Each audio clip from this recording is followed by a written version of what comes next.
Hello, everyone. My name is Magdala Ramirez, and I come from the Maya Mexica tradition. And this is a very intense portal, or where we are, and there is so many things going on in the world, so many situations that you are encountering too in your little world. And it is the time to see a higher picture, a higher understanding of who you are.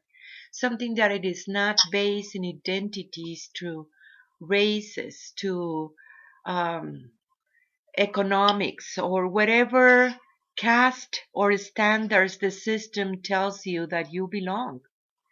And that understanding of the belonging, it's just way too important because that is what it creates an identity. And then leaving behind that identity, it has been a big, big situation for the people. As you know, I am Maya Mexica, and I have here with me a very beautiful sister that I love so, so much. She has been in the corporate world in United States. Imagine this one, the pharmaceutic, it was all white people. So it has been quite a journey for her to understand her own racism and what it has been the journey for her, and even the connection that we have with each other, with the understanding of what is going on with the higher picture. So, hi, Patrice, how are you today? Hi, everybody. I'm doing great. Thanks for including me in this chat today, the radio show. And I'm very thankful for you to come forward and explain your journey and how to leave your racism, behind, and for you to become a true human being. So, how is racism started for you, Patrice, as white woman with Well, all this I mean, privilege? I think for most white people, including me, I didn't have a sense even that I was racist until I started having to look at myself and how I am. And, it even goes back to when I was a child and I was part of a family where racism existed. And also when you're a child and white in the United States, people start telling you you have to compete and you have to be better than people, and that puts in your mind, okay, I am better than people in the white imperialism. And I guess I didn't think too much about what racism was, or maybe later on I got to be thinking, well, how can I'm not racist until I started looking at, when did I feel like I was better than, or getting into the corporate world, as you were saying, you start to have to compete, and you don't even understand that lots of times the system makes it so that you get rewarded for being a white person and the white privilege. So all of those things were happening, and yet I was really pretty unaware of that part of myself until I had to start looking at it and saying, what are these parts of myself that are racist, and how am I bringing that out, and it's a big journey because you don't want to admit that in yourself. You don't want to feel like you're, you know, it's horrible.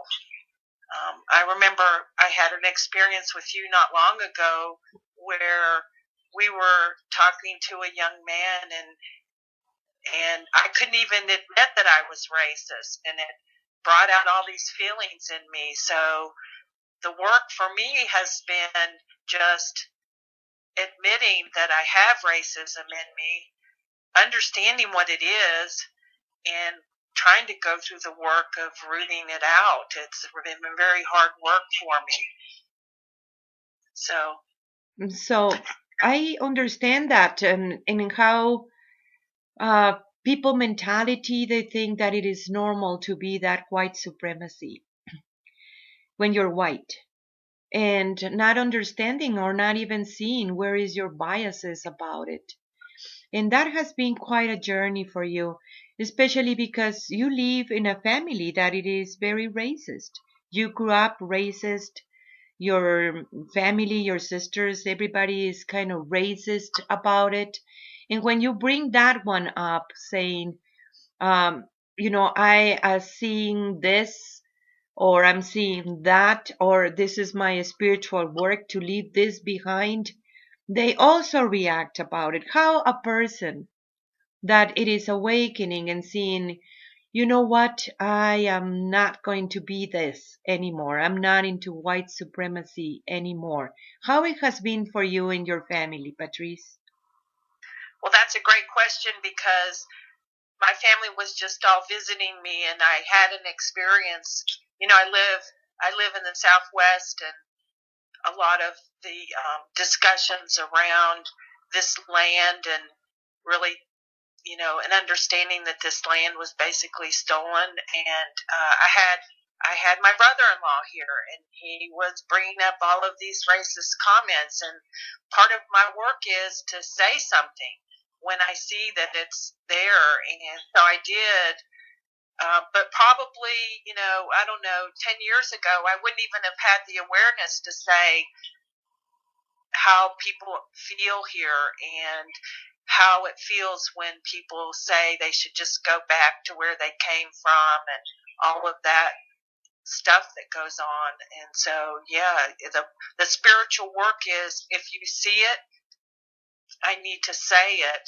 And I've had to do that with my family, and it was a very uncomfortable situation with my brother-in-law. And you love your family.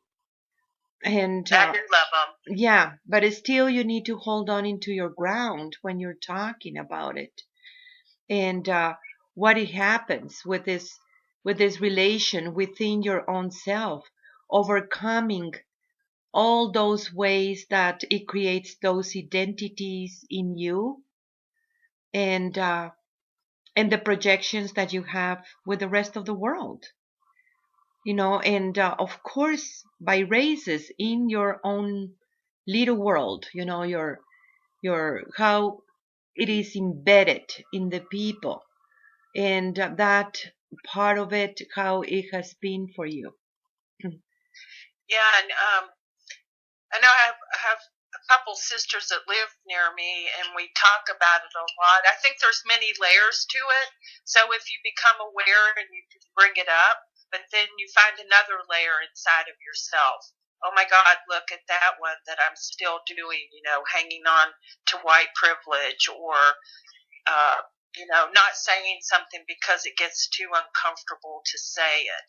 Or on the other side of it is when you begin to see it and say it and overcome it. And can I find the root of it all? Because we've talked a lot in our spiritual work about how much of it comes through genetic lineage too. My grandmother was really racist, and I had family that came a long time ago, and in the early part of the beginning of the United States, and they took land, and I feel ashamed about that. I'm sorry, and even though it wasn't me, I feel ashamed. How do you overcome the white shame and the white guilt that you talk about it? I'm not even. Sometimes I'm not even sure how. I guess except that if I begin to see what are the things that came from that and my biases that I bought into, and change them. I guess that's one way that you overcome it. I think it takes a lot of awareness because there's so many things that I, as a white person, I do that can be so insensitive and unconscious, and those are the things I'm trying to see in myself. And I see other people as they are. I mean, we've worked a lot on that as spiritual work. Is can I see people through their essence instead of projecting my own whiteness on them. That's a form of colonialism in itself.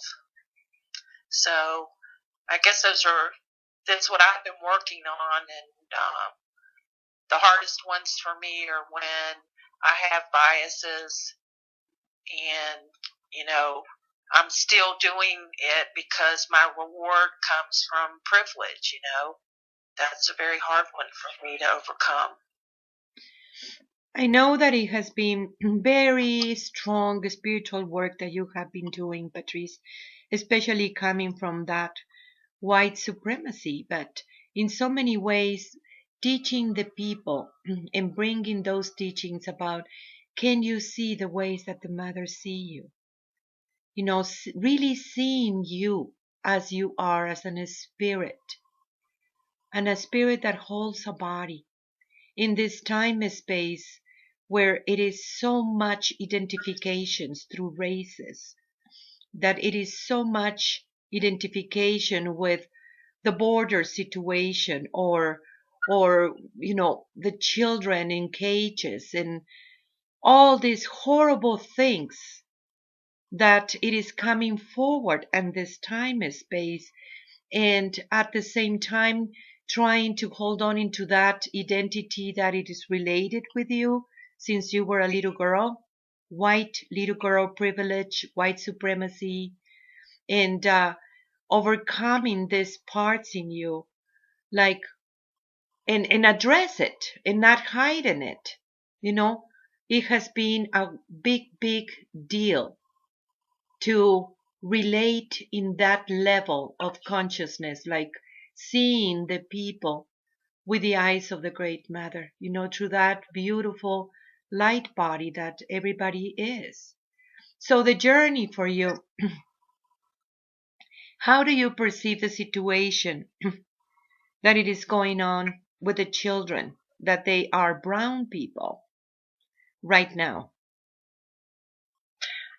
Well, it's a very horrible situation, and in many ways, I feel like I'm not sure exactly what to do to help that, and I'm looking for ways to figure out can I help. I know that the biggest help for me is if I can change inside of me, then things will change outside, but it doesn't feel like a very good solution for people who are suffering. That's for sure. So I don't know. I don't know what to do.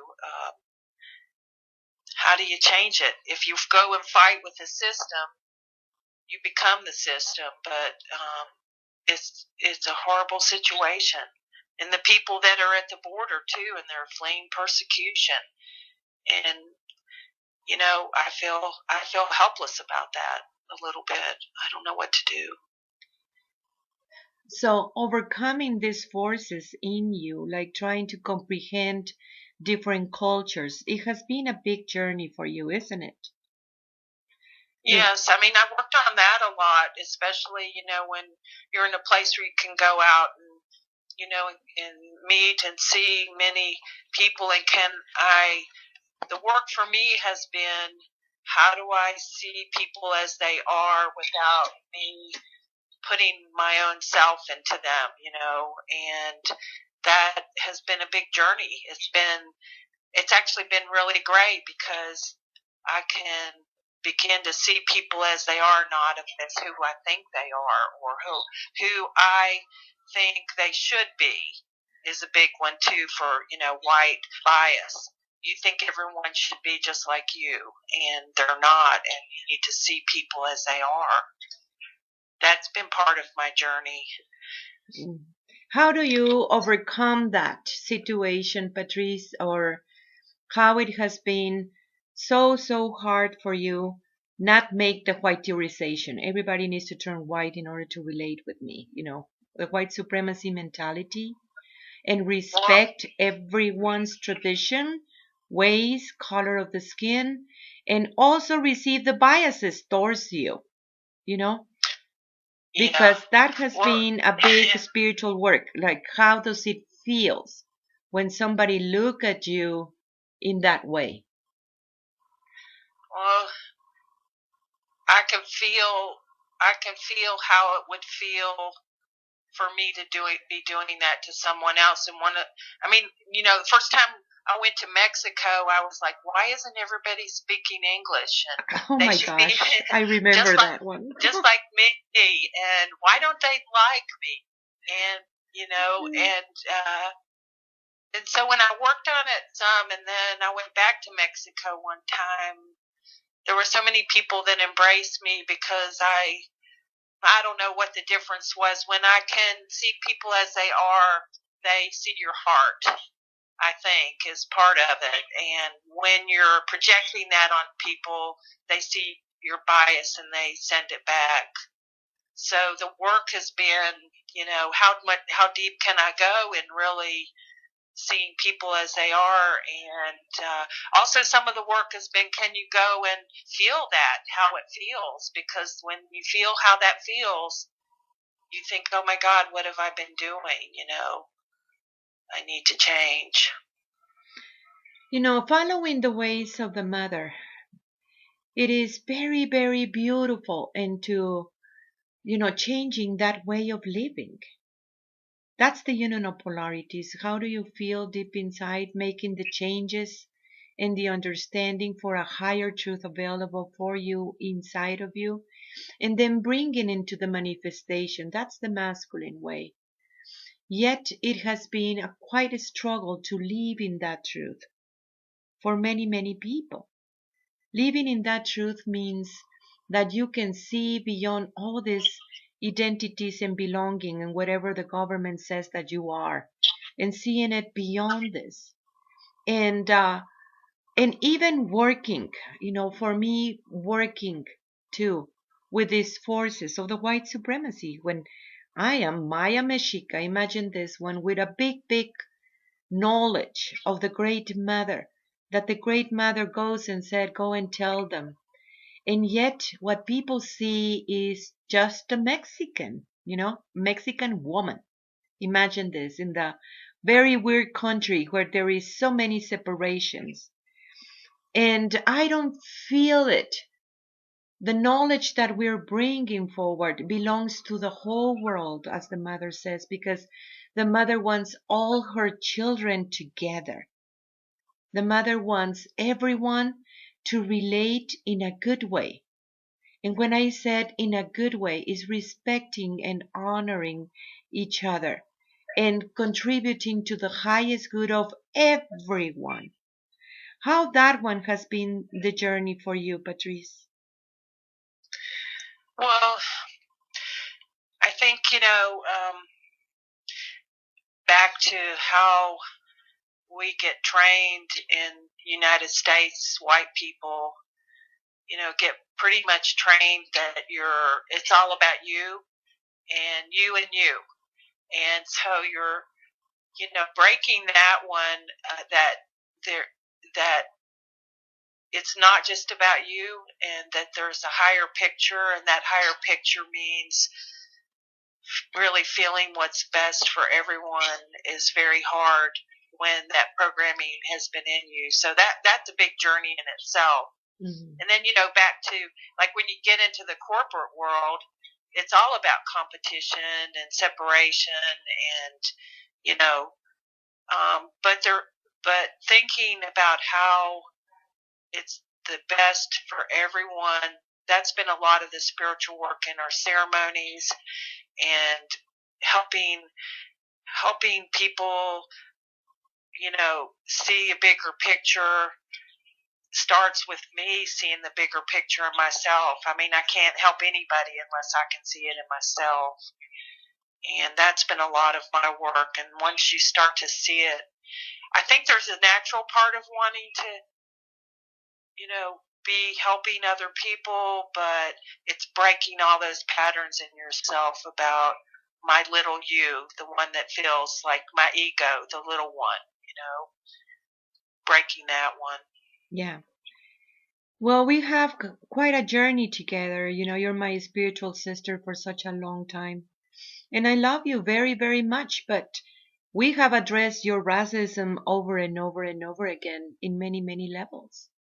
I mean, even the fear for you to be my sister, in that realm of the corporate world, in the families, like how can you be a spiritual sister in all these situations? It has been in there, Patrice. How you have overcome this? Because for me, it is not. It is not a big deal. Even when people ask me about it, I mean, I turn around and it's kind of like funny. How can you choose your sisterhood through the essence? And that essence, you choose your people, you choose the one that you want to relate with the essence. It has nothing to do with the color of the skin. It has nothing to do with anything else about it, because that is the ways of the mother. So how do you feel when you are being my sister, and what was the struggle for you and how you have overcome it, because you have overcome so much about that, Patrice. So tell me. Well, one of the things, I don't know if everybody has it, but especially in the United States, is the fear of what other people will think about me. So, I mean, that can be the root of like, well, if if you're my sister, being just open about it versus, how are people going to see me? I guess that was in the beginning. Mm-hmm. I love you so much. I really don't want to hide you, and yet, when I get fears like that, I do, and I feel bad. So,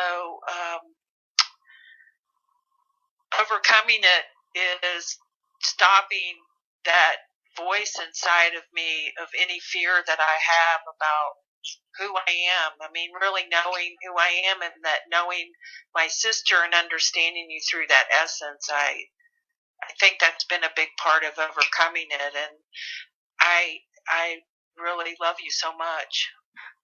And I know that, Patrice, and I love you too. Making the bridge of so many understandings, it has been about Tonantzin, the great mother, and Tonantzin and her teachings about it, how to bring the great mother inside of the people. And it is not through a tradition, because you're not Maya Mexica. It has been about a knowledge, an understanding that embrace all the traditions and all the colors of the skin everywhere in the world. And having that understanding about it, it really bypass any separation. Love, it is the true bonding that we have with each other. Love is what it brings unity to each other, but it starts with the self. Can we see beyond the pain? Can you overcome the shame and the white guilt and all that situations that it is in your culture, and address it openly, even when you're not comfortable? Still address it and say it. What is it? What it is, that part in the self that it feels so afraid of what other people will think about you. And here comes the teachings of the mother that involves everyone. And that is beyond religion too, beyond any tradition, because it is only one knowledge everywhere in the world. And you see it in the Tibetan, and you see it in India, and you see it in the Buddhists and the Christians and the Druids and our ways, in the indigenous ways. And yet it is so much division when you want to bring this one forward, and seeing beyond the pain, seeing beyond the separation and the biases. How that one, it has been for you? Quite a journey, Patrice. Tell me. Well, yeah. Well, so I grew up a Catholic, and in the religion, the male is God, and I remember being young and thinking, this must be more than this, but the Tonantzin is so important to me, and when I first started sort of waking up and remembering myself, she was part of that journey and coming to me and showing me. So I do love her so much, and it was the first time I really began to realize that there is a feminine divinity, the divine feminine, and that was the beginning of my journey, is remembering that again. And from there, finding out how much just that connection can really help overcome so many things, including, my biases and my programming and all of that, because I know that she sees me in a completely different way. And my journey on that's actually what led me into meeting you and starting my spiritual work and understanding so many things and beginning to see myself in a different way. Yeah. And sometimes even have a good laugh when you come out with all these biases, because yeah, good thing you have a good sense of humor, huh? Oh my gosh.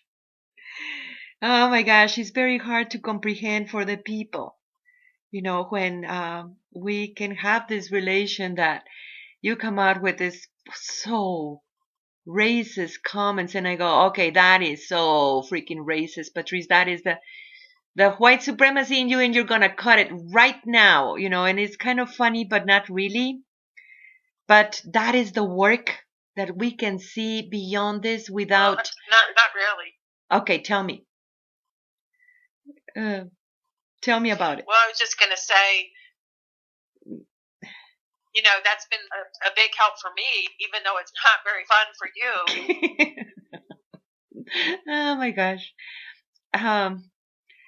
Well, it is kind of funny too to observe this and to explain to the people, as Mexican, that right now I am living in United States, and recognizing too that even the people that they are coming in here is bringing back the knowledge, the prophecies of the returning to the land of the ancestors. And I live among all these beautiful sacred places.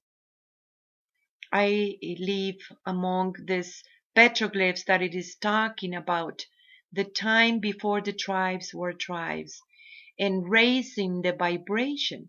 In some way or another, we do need to raise our consciousness and overcome whatever biases it is. Yes, it has been quite a journey for me, and yet it is a privilege and a knowledge and an honor to work with these forces to help the people to see the higher picture. How do you feel, Patrice, about this? Are you there? Oops, we have a little technical difficulties, but here is Patrice back. So, Patrice, what do you think about all this overcoming of these biases? I think the most important thing for me is that I really want to overcome my biases, and then that I need to stop working on it and actually do it. And I think the knowledge and understanding of the teachings is so helpful, and mostly just finding those layers inside of myself and just finding out where did it come from, how do I remove it. The spiritual work is really practicing every day, seeing people as they are, and then speaking my truth and when I see something that's wrong, and also listening when it's pointed out to me where my biases are. It's been so important too. So that's what I'm working on, and working on that every day. Okay. Well, I am so thankful for you, Patrice, and thank you for everyone to make your work. We all need to think out of the box. What do you think? I want to have your opinions about this. What it is in your heart. How we can see the next truth available as a human being. beyond all these biases and racism and all these situations that entraps you, identities that, the system is telling you who you are, and the fight that you have within yourself, like Patrice was talking about, and yet embracing a higher truth. Can you see yourself as the way that the mother looked at you, with all this love and understanding? Can you see everyone else truly, because they are all the daughters and the sons of the great mother? We can do this because this is our time. And in this powerful vortex that we are right now, it is overcoming all these fears that it is right there, so ingrained in all human beings, in all the races. I love you all so much. I am you. Tlatzocomate, tlatzocomate, tlatzocomate. Oh, I forgot to tell you. Yes, download the app that we have. It is Messages from the Great Mother, and it is available in your phone. And look for it in the App Store. It is very, very powerful, beautiful app. So, yes, we want to make this big because the mother wants you to know that she walks with you, that she is with you at all times. And depends on you, your connection with her. And those little messages is just a reminder about this. You will receive a little message every day. And it has been such a powerful journey for everyone. Thank you. Tlatzocomate, tlatzocomate, tlatzocomate. I am you. I am Magdala Ramirez Garcia.